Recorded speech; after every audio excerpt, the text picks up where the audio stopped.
Polysaccharide में ज्यादा कुछ नहीं देखना है, आपको पहले भी ये चीजें बताया हुआ। पॉलीसेक्राइड में मैं पहले भी आपको बताया था कि इसका एग्जाम्पल क्या होता है, ग्लूकोज होता है। दूसरा इसका एग्जाम्पल क्या होता है आपका, बताओ, स्टार्च होता है। तीसरा एग्जाम्पल क्या था आपका, इनुलिन था। और चौथा आपका एग्जाम्पल क्या था, यहाँ पे आ गया ये वाला कैटिन। मैंने कहने का मतलब हम देखे थे कि जो पॉलीसेक्राइड होता है, पॉलीसेक्राइड क्या होता है, दो से अधिक किससे मिलकर बना होता है, शुगर, शुगर से, आओ, हाँ, कार्बोहाइड्रेट से। मैं बताया था ना, एक मोनो होता है, एक डाई होता है, एक पॉली होता है। ये पॉली तो पढ़ रहे हो, मोनो देख लिए हो, डाई भी देख लिए हो, पॉली पे चल रहे हो। तो पॉली पे मैंने एग्जांपल बताया था कि नहीं बताया था आपको, ग्लूकोज का, इनुलिन का, प्लस काइटिन का, स्टार्च का, फ्रैक्टोज का, ये सब चीजें मैंने बात हुई थी। तो बताओ, रीजन नहीं कर पा रहे। कल मैंने क्या पढ़ाया था, आप पढ़ाए थे, दो टेबल याद करवाए थे। टॉपिक का नाम क्या था, सेकेंडरी में करवाए, सेकेंडरी में था दूसरा था प्रोटीन करवाया था सर आपने, प्रोटीन करवाया। प्रोटीन ही में तो पढ़ रहे हो पॉलीसेक्राइड। मतलब एक प्रोटीन में बनने के लिए कितने अमीनो एसिड लग रहे थे, 21। तो कह रहा है कि पॉलीसेक्राइड की बात हो रहा है। हम जितने की बात करेंगे इसमें कहीं ना कहीं कई अमीनो एसिड मिलके किसी एक चीज का फॉर्मेशन। पॉली मतलब क्या होता है, दो से अधिक, मोनो मतलब एक, डाई मतलब दो, पॉली मतलब दो से अधिक। ये अगर चैन हो अमीनो एसिड की, वही बनाएंगे, फॉर्मेशन करेंगे। अब देखो क्या कह रहा है, कह रहा है कि जो आपने देखा होगा, जो cellulose is the polymeric polysaccharide consisting of the only one type of monosaccharide. मतलब कह रहा है कि आप देखे थे कि जो सेलुलोज होता था, सेलुलोज क्या था, पॉलीमेरिक था, जो ओनली मतलब एक टाइप के किससे मिलकर बना था, मोनोसेक्राइड से मिलकर बना था। तो किसी, अब याद रखे ना, ग्लूकोज जो होता है, कह रहा है तो क्या है, पॉलीमेरिक है, पॉलीसेक्राइड है, जो कंसिस्टिंग मतलब बना हुआ है only one type of monosaccharide का, जिसका एक एग्जांपल क्या है, ग्लूकोज है। तो अब आपसे पूछा जाए कि जो ग्लूकोज का फॉर्मेशन होता है, इसमें कितने सेक्राइड लगते हैं, मतलब ये कितने अमीनो एसिड या पॉलीसेक्राइड से मिलकर बना हो, तो क्या बोलोगे, एक, मतलब केवल एक से ही बने, ओनली वन टाइप। यहाँ पे देखना, only one type of monosaccharide से मिलकर बना हुआ, उसका एग्जांपल क्या है, ग्लूकोज। अब कह रहा है कि एनिमल्स हैव ग्लाइकोजन। एनिमल में मैंने बताया था ना ग्लाइकोजन वाला का, कह रहा है कि ग्लाइकोजन जो होता है, जो एनर्जी का सोर्स होता है बॉडी में, मतलब जो एनिमल है, एनिमल के अंदर जो ग्लाइकोजन मतलब जो फैट पाया जाता है, वो किस चीज का सोर्स है, एनर्जी का सोर्स माना जाता है। आप जब खाना नहीं खाते हो या कभी कोई काम करते हो, आपकी बॉडी को ज्यादा एनर्जी की जरूरत होती है, तो जो आपके अंदर ग्लाइकोजन के फॉर्म में इकट्ठा होता है, जिसको हम फैट भी बोलते हैं नॉर्मली, वो क्या होता है, वो ऑक्सीडाइज होकर टूटना स्टार्ट होता है। जब टूटता है तो हमारी बॉडी को क्या मिलती है, एनर्जी मिलती है। वही बात बोला है कि जब आप एनिमल में ग्लाइकोजन देखे थे, वो किस चीज का सोर्स है, एनर्जी का सोर्स है। लेकिन कह रहा है वहीं पे देखो, inulin is the polymer of fructose. तो याद रखिएगा कि इनुलिन किसका पॉलीमर है, तो फ्रैक्टोज का पॉलीमर है। इनुलिन किसका पॉलीमर है, फ्रैक्टोज का। याद रखिएगा, नीट में क्वेश्चन पूछा गया है ये वाला कि इनुलिन का पॉलीमर क्या है। अगला देखो, कह रहा है कि in a polysaccharide chain that right end called reducing end and left end called non-reducing। मतलब ये कह रहा है कि जब आप ग्लाइकोजन में जाएंगी, ग्लाइकोजन में देखेंगे, उसमें दो इंड देखने के लिए मिलेगा। कह रहा है कि जो आपको राइट साइड पे एक इंड देखने के लिए मिलेगा, मतलब मैं खड़ा हूं तो मेरे राइट साइड हुआ और ये लेफ्ट साइड हुआ। तो कह रहा है कि ये जो राइट साइड वाला है, इसका जो इंड होगा, मतलब इंड यही तो होगा। तो कह रहा है कि जो राइट साइड वाला इंड है, कह रहा है किसमें, ग्लाइकोजन के अंदर, कह रहा है कि जो राइट साइड वाला इंड होगा उसको क्या बोलेंगे, रिड्यूसिंग इंड बोलेंगे। लेकिन वही जो लेफ्ट साइड वाला होगा क्या होगा, नॉन रिड्यूसिंग होगा। मतलब ये रिड्यूस कर सकता है किसी चीज को, लेकिन ये रिड्यूस नहीं। नहीं हो सकता है, ना कर पाएगा, ना होगा ना करेगा, लेकिन ये होगा। अरे हमने पढ़ा है ना, आपने केमिस्ट्री में पढ़ा होगा, reducing agent and non reducing agent, पढ़े हो? Yes sir. तो ये जो बोल रहा है कि जो हमारा राइट साइड वाला होगा, किसमें, ग्लाइकोजन का 2 इंड होगा। मान लो अगर मैं ग्लाइकोजन का नॉर्मली कोई स्ट्रक्चर ऐसे खींच रहा हूँ, इसको 2 इंड होगा, एक तो ये इंड होगा, ये तो एक इंड होगा। कह रहे हैं ये जो राइट साइड होता है ये क्या है, रिड्यूसिंग वाला है, और कह रहे हैं कि जो लेफ्ट साइड वाला है वो नॉन रिड्यूसिंग वाला है। अब देखो क्या बोला, कह रहा है कि एक्सोस्केलेटन, ये कहानी हम लोग एनिमल किंगडम में भी पढ़ा था, आर्थ्रोपोड में। कह रहा है कि exoskeleton of arthropod have of the complex polysaccharide called chitin. हम जानते हैं कि जो हमारे आर्थ्रोपोड के मेंबर में जो उनका सेल वॉल ऊपर का जो कवर होता है, मेम्ब्रेन होता है, किसका बना होता है, काइटिन का बना होता है, लेकिन वो भी क्या है, कॉम्प्लेक्स पॉलीसेकेराइड। वो भी क्या है, पॉलीसेकेराइड है। कह रहा है कि this complex of the polysaccharide are heteropolymers, मतलब अलग अलग अलग अलग, मतलब कई चीजों से मिलके एक चीज का फॉर्म हो रहा होगा। अगर होमो होता है तो तो सब एक ही प्रोडक्ट से बने होंगे। हाइड्रो होगा तो अलग अलग प्रोडक्ट मिलके किसी एक चीज को काम कर रहा है, या किसी एक चीज का फॉर्मेशन कर रहे हो। यहाँ तक कोई दिक्कत है? अब यहीं पे देखते रहो। अब इसके बाद से थोड़ा सा छोटा सा टॉपिक है आपका स्ट्रक्चर ऑफ प्रोटीन। नहीं नहीं चले दो।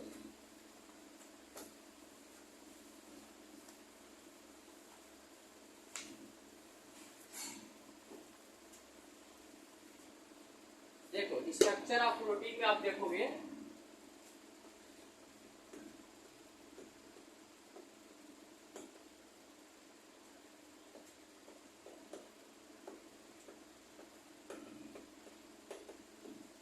कह रहा है कि जब हम स्ट्रक्चर ऑफ प्रोटीन देखते हैं तो इसको हमने 3 भाग में डिवाइड किया है। 3 भाग में डिवाइड किया है। देखो पहला आपका है प्राइमरी, दूसरा है सेकेंडरी, तीसरा है टर्शियरी।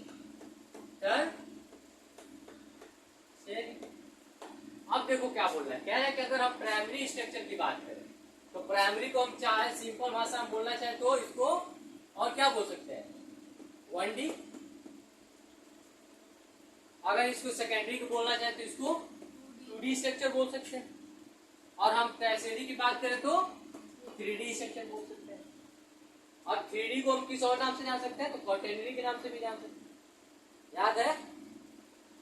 अरे क्वाटरनरी वाला देखे हो कि नहीं देखे? यस सर, केमिस्ट्री में देखा है। अब देखो कह रहा है कि प्राइमरी होगा तो आपके एनसीईआरटी में दिया गया है कि ये नॉर्मल किसी एक, मान लो कोई प्रोटीन का चेन बन रहा होगा, ऐसे बन रहा होगा। जैसे मान लो डीएनए की ही बात कर ले हम, तो कुछ चेन ऐसा दिख रहा होगा एक डायरेक्शन में, एक सिंपल प्लेन पे। अगर वही 2D की बात करेगा तो 2D के स्ट्रक्चर आपने भी देखा होगा, नहीं देखे हो तो बता देना।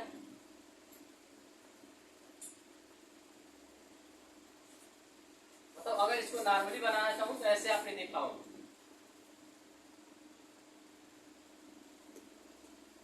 देखे हो? ये 2D हो जाएगा। अगर यही बात मैं करूं इस 3D की या क्वाड्रेटिक की, कुछ ऐसा बनेगा।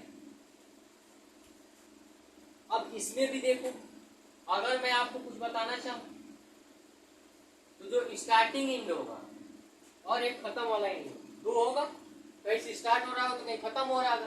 तो जो स्टार्ट होगा उसको हम क्या बोलेंगे, एंड टर्मिनल, और जहां इंड होगा उसको क्या बोलेंगे, सी टर्मिनल। कोई दिक्कत है इसमें? तो सर आपको देखो प्रोटीन का स्ट्रक्चर 3 भाग में बांटा गया है। कह रहा है कि पहला होगा 1D या प्राइमरी, दूसरा बोला या तो सेकेंडरी होगा या तो 2D होगा, तीसरा बोला या तो उसको टर्शियरी बोलो या 3D बोलो या क्वाटरनरी बोलो। कह रहा है कि अगर हम प्राइमरी की बात करें तो प्राइमरी हम जानते हैं एक सिंगल स्ट्रक्चर दिख रहा होगा कुछ, लेकिन वही बात अगर हम 2D की करेंगे तो 2D का स्ट्रक्चर कुछ ऐसा दिख रहा होगा। डीएनए का ही हम ले रहे हैं, डीएनए भी प्रोटीन का ही बना हुआ। अगर राइबोसोम को छोड़ दिया जाए तो सब किसके बने हुए? अरे एक बताओ, आरएनए पढ़े हो? मैं सब बता के आ रहा हूँ पहले से। और ये बात हुई डीएनए की। अगर मैं बात करूं कि इन दोनों में कौन प्रोटीन का बना हुआ है, कौन प्रोटीन का नहीं बना हुआ तो क्या बताओगे? आर आरएनए जो होगा वो प्रोटीन का नहीं बना होता है, बाकी डीएनए बना होता है। यही कहानी है। तो अगर मैं डीएनए प्रोटीन का ही स्ट्रक्चर देख रहे हैं ना, तो हम किसका लेंगे? डीएनए को ही लेकर बात कर ले रहे हैं। कह रहा है कि अगर आप प्राइमरी में देखेंगे तो एक नॉर्मल ऐसा स्ट्रक्चर दिख रहा होगा सीधा सा, वन को मतलब वन प्लेन पे। लेकिन वही बात कह रहा है कि अगर आप सेकेंडरी की बात करेंगे, सेकेंडरी मतलब 2D स्ट्रक्चर, तो 2D स्ट्रक्चर कुछ ऐसा दिख रहा होगा डीएनए का। लेकिन वही जब आप 3D की बात करेंगे तो कुछ ऐसा दिखेगा। तो कह रहा है कि अगर मान लो कोई हम एक डीएनए का सीक्वेंस ले लें, मतलब टर्शियरी में चाहे किसी में भी, तो कह रहा है कि जो स्टार्टिंग इंड होता है उसको हम क्या बोलते हैं? एन टर्मिनल बोलते हैं, और जो लास्ट वाला होता है उसको सी टर्मिनल। कोई दिक्कत है इतने में? कोई दिक्कत नहीं। नहीं सर। बाकी इसके बाद से कुछ टॉपिक आपके रिमूव हो गए हैं। अगला टॉपिक हम देखेंगे एंजाइम। तो बहुत एंजाइम भी इसी को बताते चलते हैं। कुछ है नहीं इसमें, ये समझ में आया कि नहीं? इसमें कुछ नहीं है, इसमें यही कहानी है। मिटा दें इसको।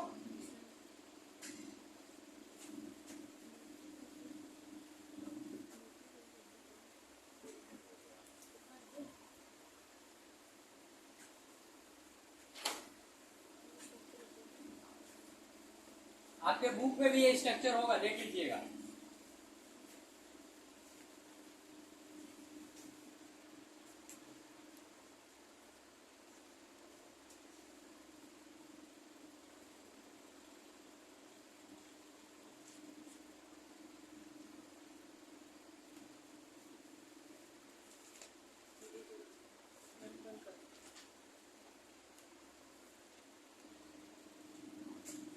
देखो अगला क्या आपका टॉपिक है?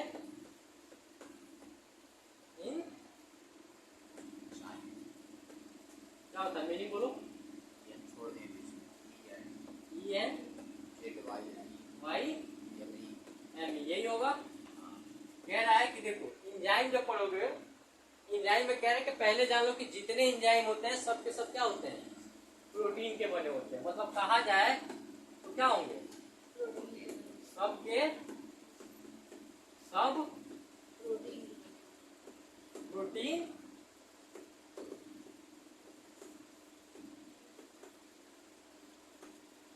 बने होंगे।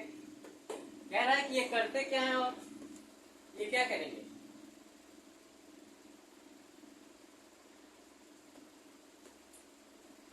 एंजाइम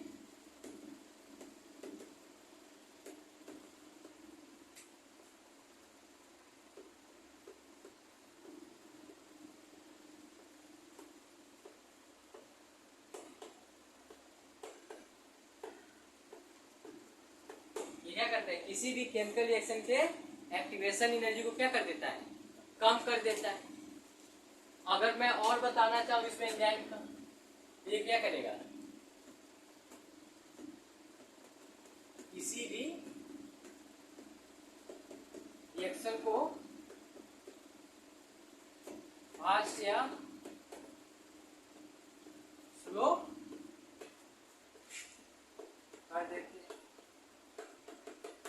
इतना समझ में आया? अब इतना शुद्ध हिंदी इंग्लिश में मिक्स करके लिख रहा हूँ, अब तो समझ में आ रहा होगा क्या बोल रहा हूँ। एंजाइम आप केमिस्ट्री में भी पढ़ के आए होंगे, वही बात वहाँ है। केमिस्ट्री में हम इसको क्या बोलते हैं? एंजाइम को कैटलिस्ट के रूप में बोलते हैं, और यहाँ पे हम अपने बायो में क्या बोलते हैं? एंजाइम बोलते हैं। एंजाइम का काम क्या होता है? तो वो क्या करता है? एक्टिवेशन एनर्जी को कम कर देता है।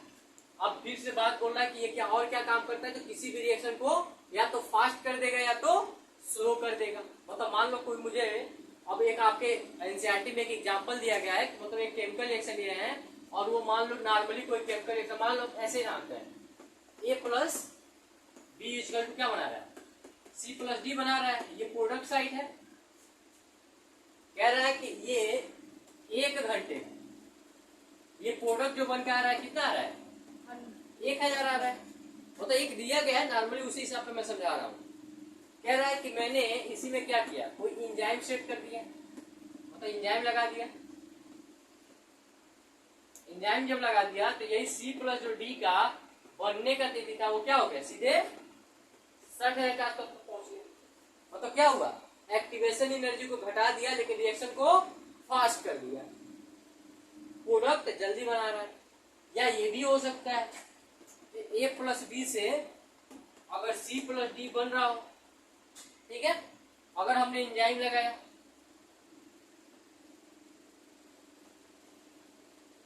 जो प्रोडक्ट बन के मान लो यहाँ पे नॉर्मल रिएक्शन था, मतलब ये नॉर्मल था, कोई भी चीज इसमें नहीं लगी हुई थी, इसको हमने एंजाइम अटैक कराया, हमने वो एंजाइम अटैक किया जो क्या करता है, रिएक्शन को फास्ट कर देता है। यहाँ पे मैंने एक ऐसा एंजाइम लगाया जो रिएक्शन को स्लो कर देता है। तो अब मान लो मैंने देखा कि यहाँ पे 500 ही बन पाया। मतलब कहने का मतलब सिंपल सा है कि जब हम किसी भी रिएक्शन में एंजाइम का अगर यूज करेंगे, या तो क्या करेगा, बढ़ा देगा, रिएक्शन को फास्ट कर देगा, जल्दी करा देगा, या तो क्या करेगा, रिएक्शन को स्लो कर देगा, धीरा काम कराएगा, और क्या करेगा, तो एक्टिवेशन एनर्जी को कम कर देगा। मतलब अगर मैं यहाँ पे नॉर्मली एक ग्राफ से समझाना चाहूँ तो मैं मान लो ऐसे एक ग्राफ बना रहा हूँ नॉर्मल वाला। जब मैंने कोई भी एंजाइम नहीं लिया था तब हमने बनाया था, देखा कुछ एक्टिवेशन एनर्जी कुछ इतना एरिया ले रहा था, मान लो एक्टिवेशन एनर्जी इतना ले रहा था। लेकिन जब हमने इसमें किसी एंजाइम का यूज किया तो पता चला कि यही तो प्रोडक्ट बना के दे रहे हैं।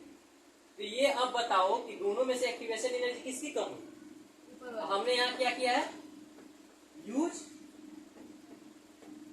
एंजाइम, यहाँ पे नॉट यूज। समझ में आया कुछ?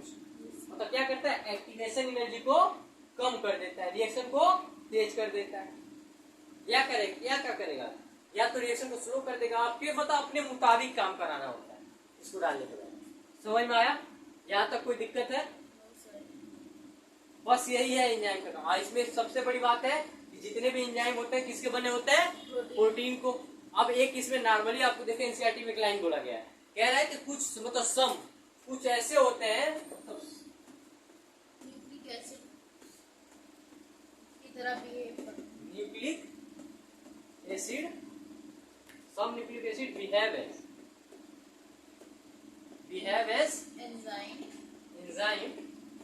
These are called ribozymes.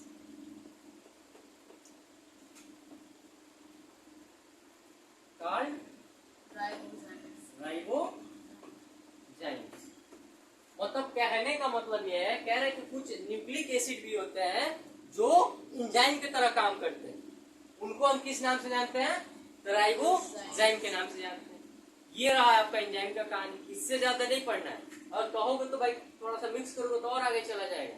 मैं पहले ही बताया हूँ, मैंने बोला था ना प्रोटीन के तोड़ने के लिए कौन सी एंजाइम की ओर कराओगे, कार्बोहाइड्रेट को तोड़ने के लिए, लिपिड को तोड़ने के लिए, आपके पापा को तोड़ने के लिए।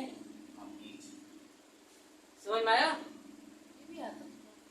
ये नहीं मालूम है, पहला लेक्चर ली थी इसका, नहीं सर, किसी को नहीं याद है। बहुत कहानी चला था पहला, नहीं मतलब आपने सेल यूनिट अप्लाई, नहीं बहुत कुछ कहानी तोड़ा था। आपके पिताजी को आपकी मम्मी क्या कह के बुलाती है, ना, नाम तो नहीं रखती होंगी, नाम नहीं रखते।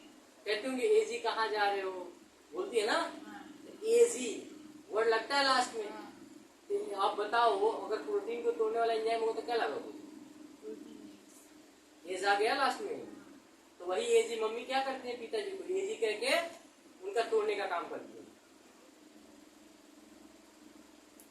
मतलब किसी को भी तोड़ना है लास्ट में एज लगा दीजिए, वो तोड़ने का काम करेगा।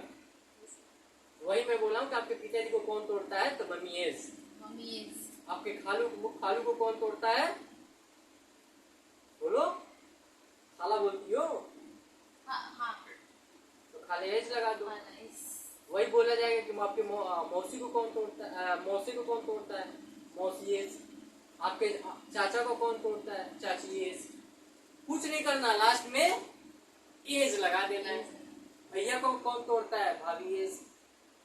सर मिल्क को में जो पाया जाता है उसको कौन तोड़ता है, लैक्टेज।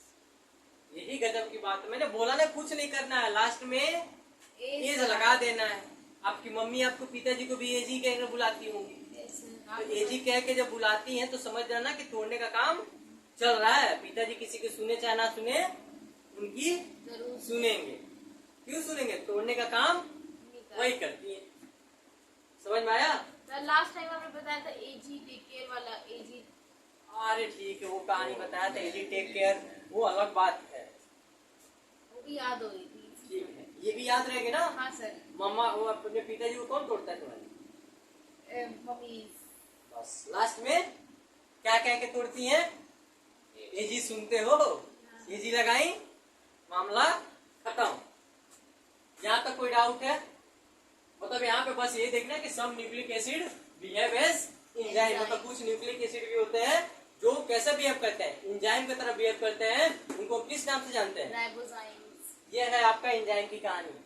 इसके बाद से हमें देखना है कुछ केमिकल रिएक्शन। देखो केमिकल रिएक्शन में कुछ ज्यादा नहीं दिया है, अभी जो मैं बता रहा था ना A + B = C + D, मैंने जो एग्जांपल दिया था वही आपके बुक में एक ऐसा एग्जांपल दिया गया है और एक नॉर्मली ये एग्जांपल दिया गया है। बोल रहा है कि मान लो कोई अगर हम रिएक्शन कराते हैं तो जो इस साइड पर आता है वो प्रोडक्ट होता है, जो इस साइड पर आता है वो रिएक्टेंट होता है। जो हमारा एंजाइम होता है कहीं इसके बीच में लाई करता है, एंजाइम और टेम्परेचर। कह रहा है कि अगर हमें रेट ऑफ रिएक्शन लिखना हो किसी भी कंपाउंड का या किसी भी रिएक्शन का तो क्या फार्मूला होता है? तो डेल्टा P/डेल्टा T, मतलब प्रोडक्ट अपॉन टाइम वाला। उसी को यहाँ पे देखिए वो सेम भाषा वही लिखा गया है। आप मन करे तो डेल्टा से डिवाइड करके लिख सकते हैं, लेकिन कह रहा है कि जैसे आपके बुक में एक एग्जाम्पल दिया गया जो मैं अभी बता रहा था। कह रहा है कि ये कोई एक नॉर्मली कंपाउंड है ऐसा, कह रहा है ये बना रहा था H2CO3 किसी नॉर्मल टेम्परेचर पे। ये जब बना रहा था तो इसका जो प्रोडक्ट निकल के आ रहा था 200 मॉलिक्यूल आ रहा था, कुछ यही था। कह रहा है कि जब ये नॉर्मल रिएक्शन हो रहा था, जब हम कोई भी एंजाइम नहीं ले रहे थे, अपने आप करा रहे थे, इसका जो प्रोडक्ट बन रहा था कितना बन रहा था? 200 मॉलिक्यूल बन रहे थे। लेकिन कह रहा है कि जब हमने इन्हीं का रिएक्शन कराया और इसमें हमने क्या किया, एक एंजाइम का यूज किया। कौन सा एंजाइम था? अरे यार कार्बोनिक एसिड बनाना है तो कौन सा एंजाइम लगाओगे? मैं बोला हूँ ना, तुम्हारे पिताजी को तोड़ने के लिए कौन सी होती है? माता जी। मौसा जी को तोड़ने के लिए मौसी जी। तो वही कहानी यहाँ भी है। यहाँ क्या है? कार्बोनिक एसिड है तो यहाँ पे भी क्या लिखा है? Carbonic and हाइड्रेस। लास्ट में क्या लगा है? समझ में आया? तो वही बात कह रहा है कि जब इसमें हमने एंजाइम को लगाया तो पता चला कि जो 200 मॉलिक्यूल हो रहा था वो सीधे बढ़ के कितना हो गया? 6 लाख के बराबर।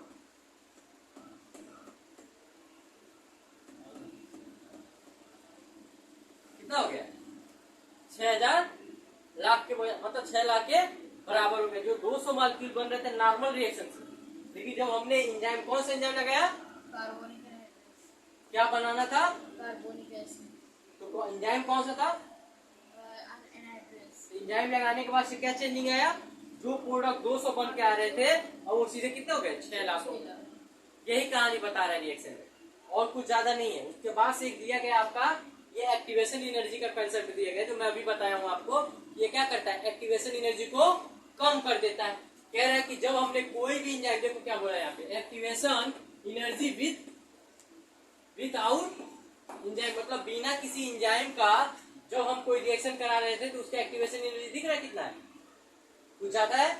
लेकिन कह रहा है कि जब हमने विथ एंजाइम, जब हमने उसमें क्या किया, एंजाइम लगा दिया, जब एंजाइम लगा तो क्या हुआ? एक्टिवेशन एनर्जी घट गया, यानी कम हो गया। यही बात मैं वहां पे शुरू में लिखाया था कि क्या करता है कोई भी एंजाइम एक्टिवेशन एनर्जी को क्या कर देता है?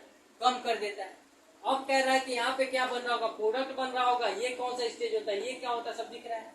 ये बताना, बस ये बताना ही इतना चाहता है, ये क्या है? ये एक्टिवेशन एनर्जी का कंसेप्ट बताना चाहता है कि एक्टिवेशन एनर्जी कैसे कम होता है एंजाइम लगाने में।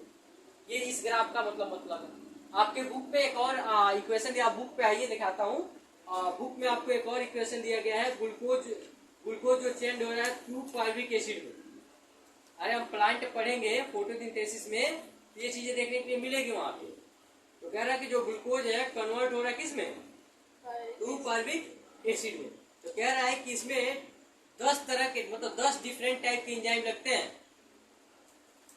अरे जब हम प्लांट का फोटोसिंथेसिस पढ़ेंगे वहां देखेंगे कि कौन कौन से एंजाइम लगते हैं। नॉर्मली ये याद रखिएगा कि एक ग्लूकोज को 2-पाइरुविक एसिड में चेंज करने के लिए 10 एंजाइम काम करते हैं, तब जाके ये 2-पाइरुविक एसिड में कन्वर्ट होता है। लेकिन कह रहा है कि ये जो आपके पार्विक एसिड होता है, अगर आप जो जैसे आपके अंदर जो बॉडी में पार्विक एसिड होता है, तो जैसे कोई होता है ना एथलीट होता है या दौड़ने वाला, कभी आप ही के साथ होता होगा कि आप दौड़ती हैं, बहुत ज्यादा वर्क करती है, तो आपकी एनर्जी खूब बनती है बॉडी, तो आपको पता चलता है कि सुबह उठती है तो हाथ दर्द कर रहा है, तो पैर दर्द कर रहा है, ये हो रहा है। ये सब चीजें क्यों होती हैं? जो आपके बॉडी में एनर्जी बन रहा था, वो एनर्जी पूरी फुल तरीके से न्यूट्रलाइज नहीं हो पाया, और जब न्यूट्रलाइज नहीं हो पाया तो किस फॉर्म में स्टोर हो गया बताओ? लैक्टिक एसिड के फॉर्म में। जो पार्विक एसिड था वो किसमें कन्वर्ट हो गया था? लैक्टिक एसिड में। अब वो स्टोर हो गया, रह गया वहीं पे। जब वो स्टोर हो जाता है तो ये क्या करता है? आपकी बॉडी पेन करने लगती है। लेकिन वही कह रहा है कि जब पार्विक एसिड में आप जब फंगस का अटैक करा दे तो किसमें कन्वर्ट कर देगा? एथेनॉल में, अल्कोहल बना देगा। ये कहानी क्लास 12 में हम खूब अच्छे से पढ़ेंगे। बस इतना याद रखो कि जो पार्विक एसिड होता है किसमें चेंज हो जाता है? लैक्टिक एसिड में। कहाँ देखने के लिए मिलता है? तो स्केलेटन मसल में देखने के लिए मिलता है, जहाँ जहाँ मसल है आपका।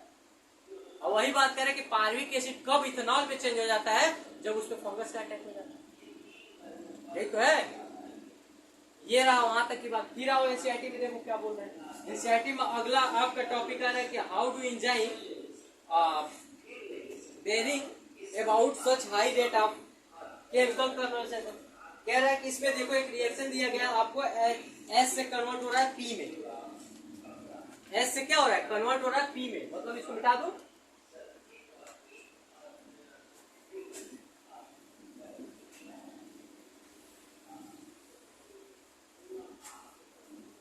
कह रहा है कि एस से कन्वर्ट हो रहा है पी में, तो हम जानते हैं कि यहाँ पे एक्टिवेशन एनर्जी क्या होगा? हाई होगा, क्योंकि नॉर्मल कोई भी एंजाइम वर्क नहीं कर रहा है। लेकिन वही आप जब अगले पैराग्राफ पे आएंगे, एक्टिवेशन एनर्जी का ही ग्राफ है। इसी ग्राफ का पहले वाला इक्वेशन है, ये नॉर्मल इक्वेशन है। इसी पे जब हमने एंजाइम को अटैक कराया तो क्या हुआ? एक्टिवेशन एनर्जी कम हो गया। ये ग्राफ दिख रहा है कि नहीं आपको एनसीईआरटी में? फिर इसके बाद से आपका आता है नेचर ऑफ एंजाइम एक्शन। मतलब एंजाइम का नेचर क्या होता है? तो मैंने अभी बताया कि एंजाइम का नेचर क्या होता है, या तो रिएक्शन को फास्ट कर देगा तो या तो स्लो कर देगा, यही कराता है, और कुछ भी उसका इफेक्ट नहीं होता। लेकिन कह रहे हैं कि एक नॉर्मल एंजाइम को सरवाइव करने के लिए रूम टेम्परेचर, मतलब एक अच्छा एंजाइम काम करे आपका, जैसे कहने को तो हमने कोई रिएक्शन करा रहे हो, हम चाहते हैं कि हमारा रिएक्शन चलता रहे, जल्दी से कंप्लीट हो जाए। तो इसमें ये होता है कि जो आपका एंजाइम है वो रूम टेम्परेचर पर अच्छा वर्क करता है। सबसे बड़ी पॉइंट यहाँ है, रूम टेम्परेचर मैंने कल बताया था कितना होता है? 25 डिग्री से 30 डिग्री सेल्सियस तक रूम टेम्परेचर माना जाता है। कह रहा है कि ये इस टेम्परेचर पे जो आपका एंजाइम होता है या कैटलिस्ट होता है वो बहुत अच्छा वर्क करता है। लेकिन कुछ कह रहा है कि कुछ एंजाइम ऐसे भी होते हैं जो क्या होते हैं, इससे भी हाई टेम्परेचर पर वर्क करते हैं। वो कौन से एंजाइम होते हैं बताओ? बताओ।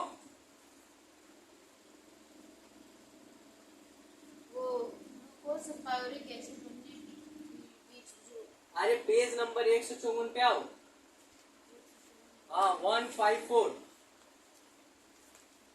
यहाँ पे देखो लिखा गया है inorganic catalyst in many anywhere but one measure of the different through the measure of different need mention inorganic catalyst work of the efficiency highly temperature and highly pressure. मतलब कुछ ऐसे भी एंजाइम होते हैं जो हाईली टेम्परेचर और highly pressure पे भी वर्क कर जाते हैं। तो उसमें दिया गया ये देखो, ये तो हुआ रूम टेम्परेचर वाला जो नॉर्मल है। हम ये जानते हैं कि 40 डिग्री सेल्सियस तक इजीली ये काम कर सकते हैं, कोई दिक्कत नहीं आएगा। लेकिन ये एंजाइम जब 40 डिग्री सेल्सियस से ऊपर जाते हैं, जैसे मान लो 50 डिग्री चला गया, तो ये क्या होंगे? ये रैप्चर हो जाएंगे, खराब हो जाएंगे, काम करना बंद कर देंगे। लेकिन कह रहा है कि कुछ और भी ऐसे एंजाइम है जो इनऑर्गेनिक वाले हैं। कह रहा है कि वो 80 डिग्री सेल्सियस से कहाँ तक 90 डिग्री सेल्सियस पे भी काम कर जाते हैं, जिसको हम कौन सा एंजाइम बोलते हैं? तो उसको थर्मोफिलिक ऑर्गेनिक एंजाइम के नाम से भी जाना जाता है। जो कह रहा है कि देखो क्या बोला, कह रहा है कि thermal stability is the through the important quality as the such enzyme isolate from the thermophilic. इस एंजाइम को क्या बोला जाता है? थर्मोफिलिक बोला जाता है, जो 80 डिग्री सेल्सियस से 90 डिग्री सेल्सियस पे भी अपना काम करते रहते हैं। लेकिन ये नॉर्मल एंजाइम होते हैं जो हमारे रूम टेम्परेचर पर काम करते हैं। तो हाईएस्ट कहाँ तक जा सकते हैं? 40 डिग्री सेल्सियस। इसके पास से जाएंगे तो क्या हो जाएंगे? खराब हो जाएंगे, वो काम करना बंद कर देंगे। बाकी कुछ इसमें बचा है? नहीं बचा है। अब देखो इसके बाद से आपका नेचर ऑफ एंजाइम एक्शन देखो। नेचर ऑफ एंजाइम एक्शन में आपको 4 बातें लिखी गई हैं। कह रहे हैं कि first, the subtract binding of the active site of the enzyme fighting into the active site. मतलब कह रहा है कि आपने एनसीईआरटी में ऐसा पढ़ा होगा, एक बॉक्स बनाया गया होगा, अरे केमिस्ट्री में पढ़ा होगा, एक ऐसा बॉक्स बनाया गया होता है, यही होता है आपका कौन सा साइट होता है बताओ? एक्टिव साइट होता है। इसी पे क्या जाके जुड़ता है? आपका एंजाइम जुड़ता है।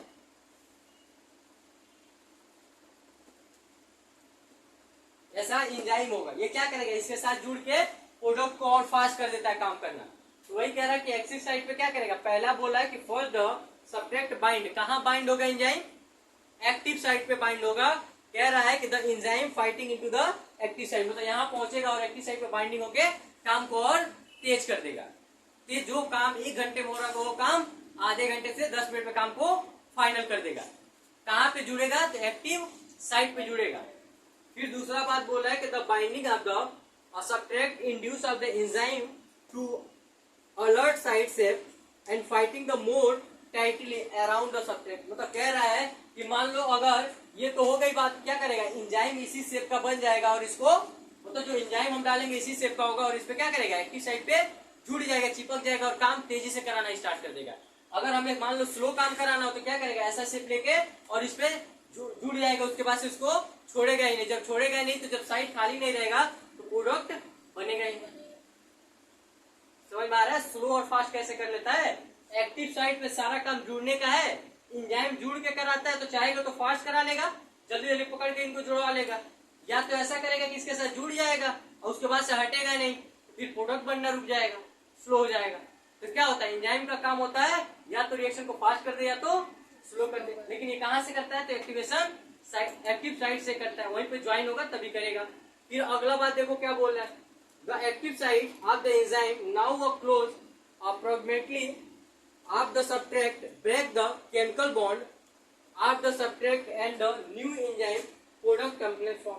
मतलब कह रहा है कि क्या करेगा? इसके साथ बाइंड करके और जो इनका केमिकल रिएक्शन होगा उसको ब्रेक करेगा और नया एंजाइम और करके क्या करेगा? तेजी से काम कराना स्टार्ट कर, जल्दी जल्दी प्रोडक्ट को देना स्टार्ट कर देगा। फिर कह रहा है कि enzyme release the product of the reaction and a free enzyme is ready for the binding and other molecules of the subtract and run the catalyst cycle of the ones again. मतलब कह रहा है कि जो ये enzyme यहाँ पे side पे बन गया होगा फिर इसको क्या करेगा? प्रोडक्ट बाहर निकालेगा, फिर ये रेडी हो जाएगा, ये रेडी हो जाएगा फिर इस एक्टिव साइट से जुड़ने के लिए। पहले क्या करेगा? इससे जुड़ेगा, प्रोडक्ट बना के फेंकेगा, फिर ये निकलेगा तो क्या होगा? फ्री हो गया, फिर ये खाली होगा, फिर क्या होगा? ये रेडी हो गया फिर इस साइड से जुड़ने के लिए, ताकि फिर काम को आगे बढ़ा पाए। ये अगेन एंड अगेन काम करता रहेगा।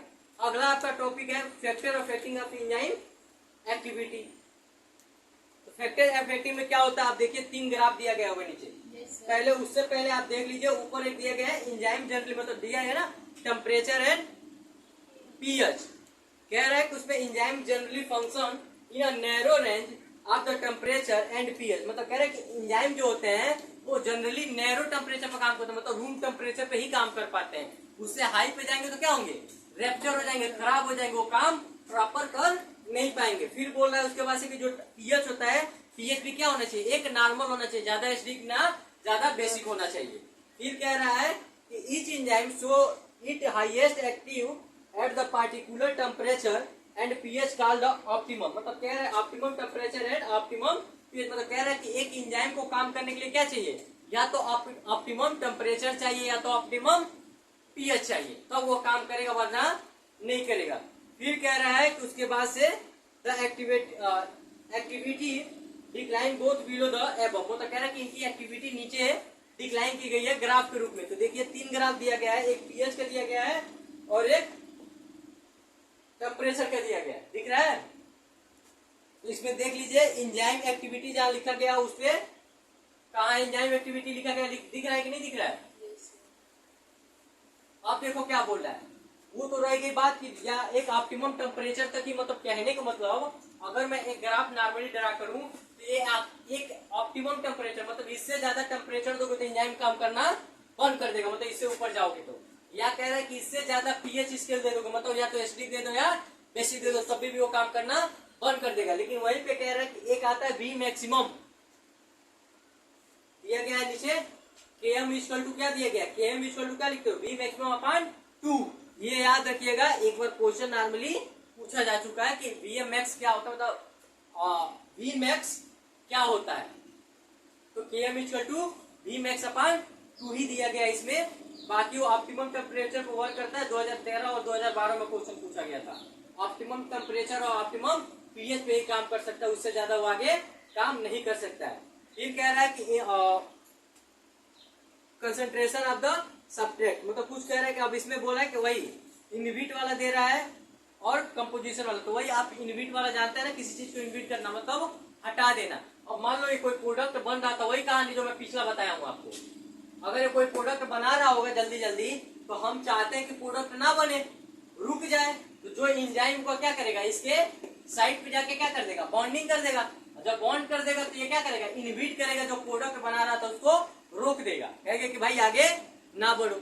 ये बात है, कंपटीशन जारी कर देगा। देखो पहले क्या था, एंजाइम नहीं था, तो यहाँ पे जो प्रोडक्ट बने हुए थे नॉर्मली इससे क्या हो रहे थे, इससे जुड़ रहे थे, प्रोडक्ट बन जा रहे थे, तब तो कोई रुकने वाला नहीं था। लेकिन जब हमने ऐसा एंजाइम डाल दिया जो इनको इनहिबिट करने लगा, वो तो रोकने लगा। कहा भैया कि मैं आके यहाँ जुड़ जाऊंगा। एक बार पहले 3 लोग थे, इसमें कोई भेदभाव नहीं था, ये जुड़ रहे थे, आराम से अपना काम करा ले रहे थे। लेकिन उसमें तीसरा इन्वॉल्व हो गया क्या, एंजाइम, अब ये भी जुड़ने लगा। तो कहीं ना कहीं जो काम 1 घंटे में हो रहा था वो काम 2 घंटे में होगा, क्योंकि पहले केवल सब एक ही चीज था ना, तो प्रोडक्ट बनाने में कोई दिक्कत नहीं थी।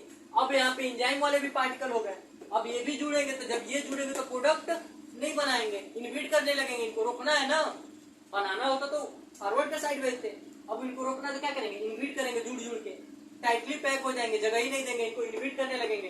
अब ये जुड़ नहीं पाएंगे, प्रोडक्ट बन नहीं पाएगा। तो क्या करते हैं, कंपटीशन एक क्रिएट कर देते हैं। पहले यहाँ कोई कंपटीशन नहीं था, यहाँ पे कंपटीशन क्रिएट हो गया। अब कह रहा है इसके बाद से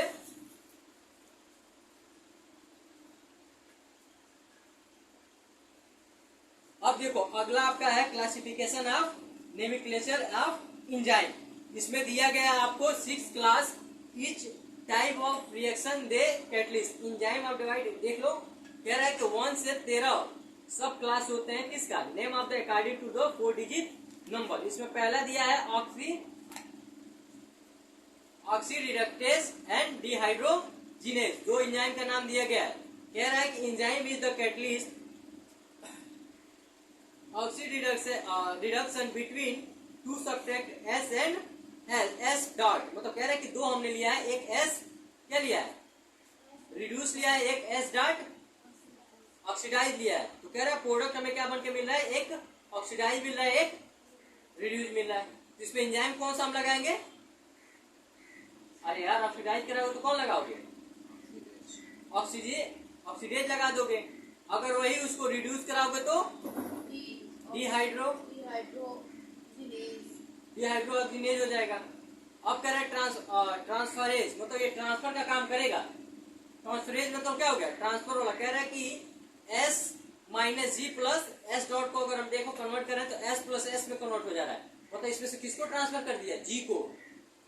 तो इसमें ट्रांसफर हो रहा है ना, तो जब ट्रांसफर का काम करेगा उसको हम क्या बोलेंगे, ट्रांसफरेज। मैंने बोला है ना कि किसी को कुछ नहीं करना है, लास्ट में क्या लगा देना है, एज लगा देना है, कहानी क्लियर हो जाएगी। फिर कह रहा है कि हाइड्रोलेज, ये क्या करेगा, कैटलाइज करेगा। अब कह रहा है कैटलाइज में देखो क्या बोला, हाइड्रोलेज एंजाइम और catalysing the hydrolysing of the Easter ether और पेप्टाइड और ग्लाइकोसिडिक बॉन्ड, या कार्बन कार्बन बॉन्ड, या क्या बोला है, कार्बन हाइलाइड या PN बॉन्ड। मतलब कह रहा है कि ये क्या करेगा, किसी भी 2 बॉन्ड के बीच को क्या करेगा, तोड़ने का काम करेगा। तोड़ने का काम करेगा उसको क्या बोलते हैं, हाइड्रोलेज एंजाइम बोलते हैं। ये क्या करेगा, किसी में डाल दो ये तोड़ देगा। अब बोला है कि